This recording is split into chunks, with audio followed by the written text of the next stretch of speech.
একটা বারের জন্য আমাকে নির্বাচিত করেন, ইনশাআল্লাহ আমি ওয়াদা দিতে পারি এই বরিশালের চাঁদাবাজদের কবর রচনা করবে ইনশাআল্লাহ। যদি আমাকে 12 তারিখ নির্বাচন করেন, আমি প্রশাসনের সাথে বৈঠক করে 13 তারিখের পরে যারা দুর্নীতিবাজ নয়, অন্যায় করে নয়, তারা ঘরে ঘুমাবেন, তাকে কোনো প্রশাসন ডিস্টার্ব করতে পারবে না, আমি ওয়াদা দিলাম ইনশাআল্লাহ। আমার প্রিয় বরিশালবাসী, আসুন, ওদেরকে বারবার দেখেছেন, নতুন ভাবে আর দেখার কিছু নেই, কিন্তু আমাকে, আপনার এই সন্তানকে একটাবারও পরীক্ষা করেন নাই, ওদেরকে বারবার পরীক্ষা করেছেন, বারবার ফেল করেছে, এরপরে পরীক্ষার হলে ঢুকিয়েছেন, কিন্তু আপনার এই সন্তানকে একটাবার পরীক্ষা দেওয়ার সুযোগ দেন নাই। আমি বরিশালের মানুষকে অনুরোধ করব, করজোর অনুরোধ করব, একটা বারের জন্য আমাকে পরীক্ষা করুন, যদি ফেল করি দ্বিতীয়বার আপনাদের কাছে আসবো না ভোট নেওয়ার জন্য ইনশাআল্লাহ। আমি আশা করি যদি আল্লাহ পাক আমাকে কবুল করেন, যদি আল্লাহ পাক আমাকে কবুল করেন, তাহলে আমি এই আমার কনস্টিটিউশনের মধ্যে একটা মিথ্যা মামলা রাখবো না ইনশাআল্লাহ। জুলুম অত্যাচার বন্ধ করার জন্য 100% চেষ্টা করবে ইনশাআল্লাহ। আমার যুবক যারা আজকে কর্মহীন, বেকারত্বতার অভিশাপে ভুগতেছে, তাদেরকে ইনশাআল্লাহ কর্মের ব্যবস্থা করব। যেই সমস্ত আমরা মা বোনেরা না খেয়ে আছে, তাদেরকে কিভাবে কর্মসংস্থান করা যায় সেই ব্যবস্থায় আমি ইনশাআল্লাহ উদ্যোগ গ্রহণ করব ইনশাআল্লাহ। যারা শিক্ষিত সমাজ আজকে বেকারত্ব জীবন নিয়ে গজব নিয়ে ঘুরতেছে, তাদেরকে কিভাবে কামাই এবং রোজগারের ব্যবস্থা করা যায় সের জন্য আমি পরিকল্পনা গ্রহণ করব ইনশাআল্লাহ। সবচেয়ে বড় কথা হলো, বরিশালে বিগত দিনে যে কাজ হয় নাই, সেই কাজগুলিকে আঞ্জাম দেওয়ার চেষ্টা করব। যদি আল্লাহ পাক আমাকে কবুল করেন, আমার প্রথম কাজ হবে দুর্নীতি মুক্ত একটা সমাজ গড়া, দুর্নীতি মুক্ত সমাজ গড়বে ইনশাআল্লাহ। আমি বিশ্বাস করি সমস্ত কিছুর মূল হলো দুর্নীতি। আজকে আপনি যাবেন কলোনিতে, আমার কেডিসির কলোনিতে যান, রসুলপুরের কেডিসির কলোনিতে যান, আপনি যান পলাশপুরের কলোনিতে, আজকে 20, 30, 40 বছর আগে তাদের যে অবস্থান ছিল, জীবন যাত্রার মান যা ছিল, আজও একই অবস্থা আছে। হাজারো হাজারো দায়িত্বশীল এবং ক্ষমতাশীলরা পরিবর্তন হয়েছে, কিন্তু আমার গরিবদের ভাগ্যের পরিবর্তন হয় নাই, ওদের জীবন যাত্রার উন্নয়ন হয় নাই।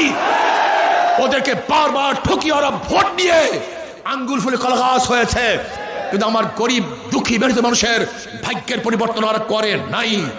এই ডাকাত এবং চোর লুটেরাদের বিরুদ্ধে একটা আন্দোলন করতে হবে, সংগ্রাম করতে হবে ইনশাআল্লাহ। আমি বরিশালে কোনো দল বুঝি না, আমি কোনো দল বুঝি না, নেতা বুঝি না, আমি শুধু একটা কথাই বুঝি, আপনি যে দল করেন না কেন, বরিশাল উন্নয়নের জন্য, এই জাতির মুক্তির জন্য, এই গেছে এই কেস মিথ্যা কেসের গজব থেকে মানুষকে বাঁচাবার জন্য, এই চাঁদাবাজির গজব থেকে মানুষকে বাঁচাবার জন্য একটা বারের জন্য হাত পাখাকে নির্বাচিত করুন, একটা বারের জন্য আমাকে নির্বাচিত করুন ইনশাআল্লাহ। আমি ওয়াদা দিতে পারি এই বরিশালের চাঁদাবাজদের কবর রচনা করবে ইনশাআল্লাহ। আমি বিশ্বাস করি, আমি কনফিডেন্স রাখি আমার উপরে ইনশাআল্লাহ। আমি প্রশাসনের সাথে বৈঠক করে আশা করি ইনশাআল্লাহ যদি আমাকে 12 তারিখ নির্বাচন করেন, আমি প্রশাসনের সাথে বৈঠক করে 13 তারিখের পরে যারা দুর্নীতিবাজ নয়, অন্যায় করে নয়, তারা ঘরে ঘুমাবেন, তাকে কোনো প্রশাসন ডিস্টার্ব করতে পারবে না, আমি ওয়াদা দিলাম ইনশাআল্লাহ।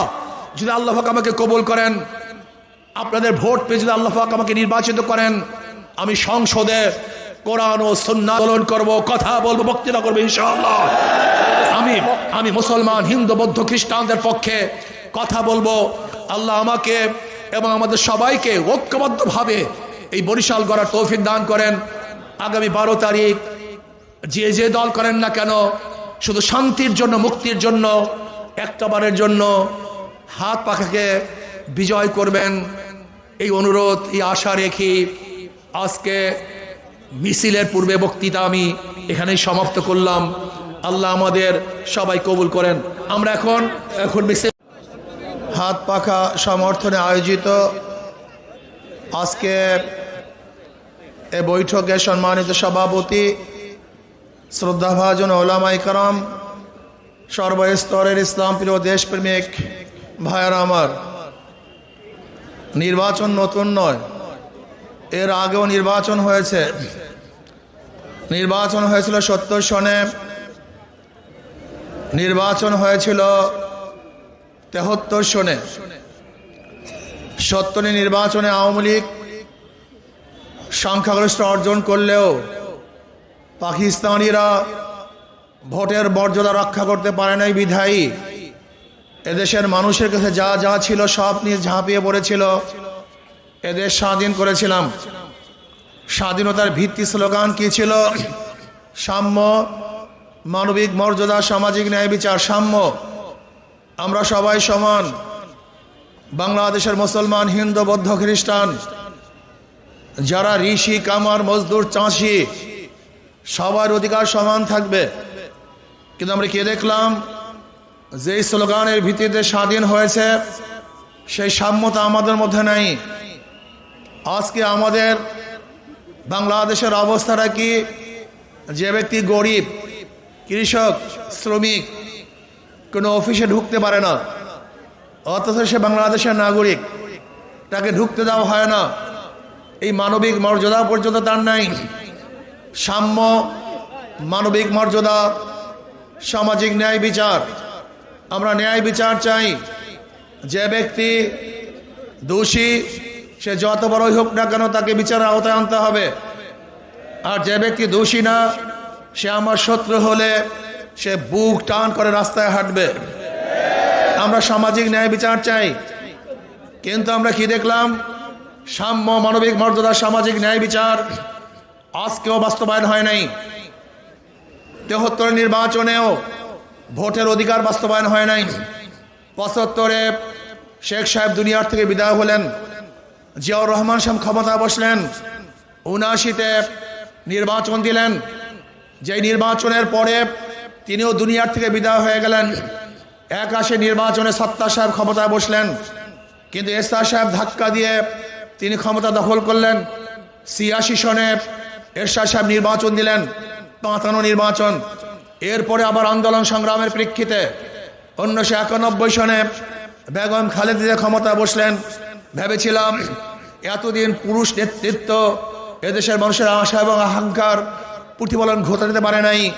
এবার বেগম খালেদা জিয়া হয়তোবা আমাদেরকে দেশ আসমানে আকাশে উঠিয়ে নেবেন। কিন্তু আমরা কি দেখলাম? 1991 থেকে 96 পর্যন্ত এদেশ দুর্নীতিতে 4 বার বিশ্বের মধ্যে চ্যাম্পিয়নশিপ লাভ করেছে। আবার আন্দোলন সংগ্রামের প্রেক্ষিতে 96 নির্বাচনে শেখ হাসিনাকে ক্ষমতা বসালাম। ভেবেছিলাম মানুষ এবার শান্তি পাবে, কিন্তু 5 বছর যেতে না যেতে আন্দোলন সংগ্রামের প্রেক্ষিতে তিনি আর ক্ষমতা আসলে পারলেন না। 2001-এ আবারও বেগম খালেদা ক্ষমতা বসালাম, কিন্তু আমরা কি দেখলাম? 5 বছর যেতে না যেতে আবার আন্দোলন, আবারও সংগ্রাম। মাঝখান থেকে মঈনুদ্দিন ফখরুদ্দিন সাহেব 2.5 বছর ক্ষমতায় ছিলেন। এরপরে 2 থিওরি হলো। 2008-এ 55 নির্বাচন, 2014 নির্বাচন সম্পর্কে সবাই জানেন। নির্বাচন হয়েছে 2018, নির্বাচন হয়েছে 2024, কিন্তু সাম্য, মানবিক মর্যাদা আজও বাস্তবায়ন হয় নাই। এর জন্য মানুষ 2024 জুলাই এবং আগস্টে আন্দোলনের প্রেক্ষিতে বৈষম্য দূর করার জন্য মানুষ, ছাত্ররা, এদেশের কৃষক, শ্রমিক, সাধারণ মানুষরা ঝাঁপিয়ে পড়েছে। বৈষম্য দূর করতে হবে। সেই বৈষম্য দূর করার আন্দোলনে আমি একজন সামান্য সৈনিক হিসাবে ছিলাম।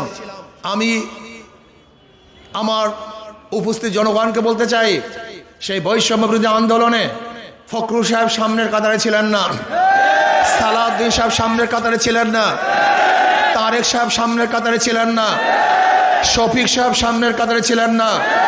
কিন্তু আমি বান্দা ফাইজুল করিম ট্যাঙ্কের সামনে ছিলাম, বুলেটের সামনে ছিলাম। কেন? কিসের জন্য? বৈষম্য দূর করতে চাই, চাঁদাবাজি বন্ধ করতে চাই, দুর্নীতি মুক্ত দেশ গড়তে চাই, যেখানে সমস্ত মানুষের অধিকার থাকবে। থাকবে মুসলমানদের অধিকার, থাকবে হিন্দুদের অধিকার, থাকবে খ্রিস্টানদের অধিকার। আমার জেলে, তাঁতি, কামার, মজদুর, ঋষি, কামাররা বুক ফুলিয়ে হাঁটবে, দুমুঠো খানা খাবে, বস্ত্র পরিধান করবে, বাসস্থান পাবে। বাংলাদেশের গরিব ছাত্রগুলি পড়াশোনা করবে। বৈষম্য থাকবে না, মারামারি থাকবে না, চাঁদাবাজি থাকবে না, গুন্ডামি থাকবে না, মাস্তানি থাকবে না। এই বুক ভরা আশা নিয়ে রাস্তায় ঝাঁপিয়ে পড়েছিলাম। বুলেটের ভয় করি নাই, ট্যাঙ্কের ভয় করি নাই। ভেবেছিলাম মানুষের অধিকার বাস্তবায়ন করব। কিন্তু আমরা কি দেখলাম? 5ই আগস্টের পরে আবারও চাঁদাবাজি, আবারও গুন্ডামি, আবারও মাস্তানি। আমরা কি দেখেছি? ভোলা তজিমুদ্দিনে এক ব্যক্তির কাছে চাঁদা চাওয়া হয়েছে। চাঁদা না দেওয়ার কারণে স্বামীকে বেঁধে রেখে স্বামীর সামনে তার স্ত্রীকে ধর্ষণ করা হয়েছে। আমরা কি দেখেছি? অফিস ভাড়া দেওয়া হয়েছে, মালিক ভাড়া আনার কারণে, ভাড়া চাওয়ার কারণে নির্মমভাবে তাকে হত্যা করা হয়েছে। আমরা কি দেখেছি? বগুড়ায় এক মেয়ের প্রস্তাব দিয়েছে আমি বিবাহ করব, বাবা রাজি না হওয়ার কারণে সবার সামনে সেই বাবাকে হত্যা করা হয়েছে। আমরা কি দেখেছি? এক যুবককে চাঁদা চাওয়ার কারণে মায়ের সামনে যুবককে হত্যা করা হয়েছে। আমরা কি দেখেছি? চাঁদা না দেওয়ার কারণে পাথর দিয়ে মানুষকে থেতলিয়ে দেওয়া হয়েছে। এর জন্য আন্দোলন সংগ্রাম আমরা করি নাই, এই চাঁদাবাজের জন্য আন্দোলন করি নাই, গুন্ডামের জন্য আন্দোলন করি নাই। আমরা কি দেখেছি? 5ই আগস্টের পরে একটা দল হাজার হাজার মানুষের বিরুদ্ধে মিথ্যা মামলা ঠুকে দিয়েছে এবং মিথ্যা মামলা ঠুকে দিয়ে লক্ষ লক্ষ কোটি কোটি টাকা অবৈধভাবে বাণিজ্য করেছে। এর জন্য আমরা আন্দোলন করি নাই, সংগ্রাম করি নাই। আমার প্রিয় বরিশালবাসী, আসুন, ওদেরকে বারবার দেখেছেন, নতুন ভাবে আর দেখার কিছু নাই। কিন্তু আমাকে, আপনার এই সন্তানকে একটাবারও পরীক্ষা করেন নাই। ওদেরকে বারবার পরীক্ষা করেছেন, বারবার ফেল করেছে, এরপরে পরীক্ষার হলে ঢুকিয়েছেন, কিন্তু আপনার এই সন্তানকে একটাবার পরীক্ষা দেওয়ার সুযোগ দেন নাই। আমি বরিশালের মানুষকে অনুরোধ করব, করজোর অনুরোধ করব, একটাবারের জন্য আমাকে পরীক্ষা করুন। যদি ফেল করি, দ্বিতীয়বার আপনাদের কাছে আসবো না ভোট নেওয়ার জন্য। ইনশাআল্লাহ আমি আশা করি, যদি আল্লাহ পাক আমাকে কবুল করেন, যদি আল্লাহ পাক আমাকে কবুল করেন, তাহলে আমি এই আমার কনস্টিটিউশনের মধ্যে একটা মিথ্যা মামলা রাখবো না ইনশাআল্লাহ। জুলুম অত্যাচার বন্ধ করার জন্য 100% চেষ্টা করবে ইনশাআল্লাহ। আমার যুবক যারা আজকে কর্মহীন, বেকারত্বতার অভিশাপে ভুগতেছে, তাদেরকে ইনশাআল্লাহ কর্মের ব্যবস্থা করব। যেই সমস্ত আমার মা বোনেরা না খেয়ে আছে, তাদেরকে কিভাবে কর্মসংস্থান করা যায় সেই ব্যবস্থায় আমি ইনশাআল্লাহ উদ্যোগ গ্রহণ করব।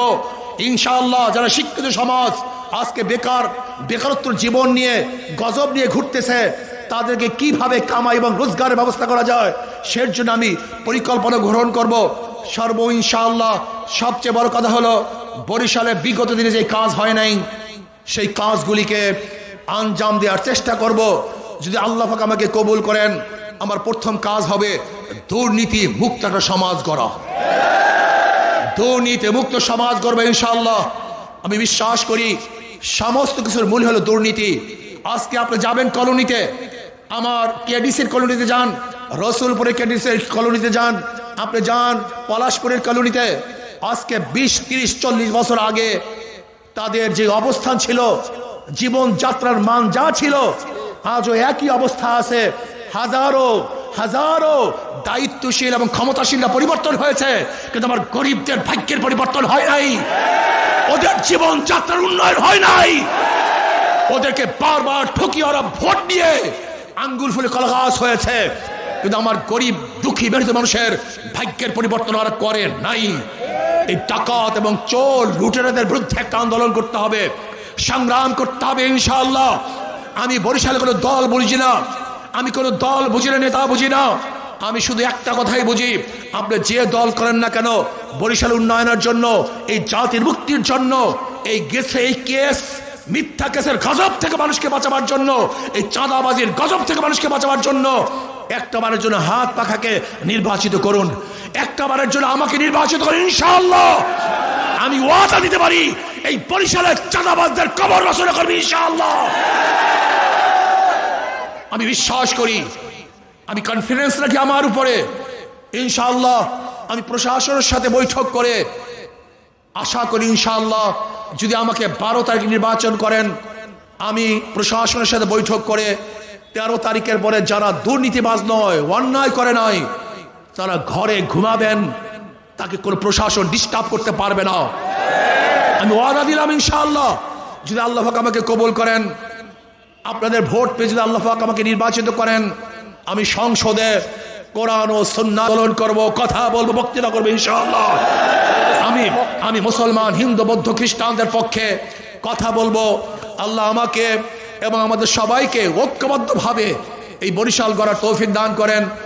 আগামী 12 তারিখ যে দল করেন না কেন, শুধু শান্তির জন্য, মুক্তির জন্য, একটাবারের জন্য হাত পাখাকে বিজয় করবেন, এই অনুরোধ, এই আশা রেখে আজকে মিছিলের পূর্বে বক্তৃতা আমি এখানেই সমাপ্ত করলাম।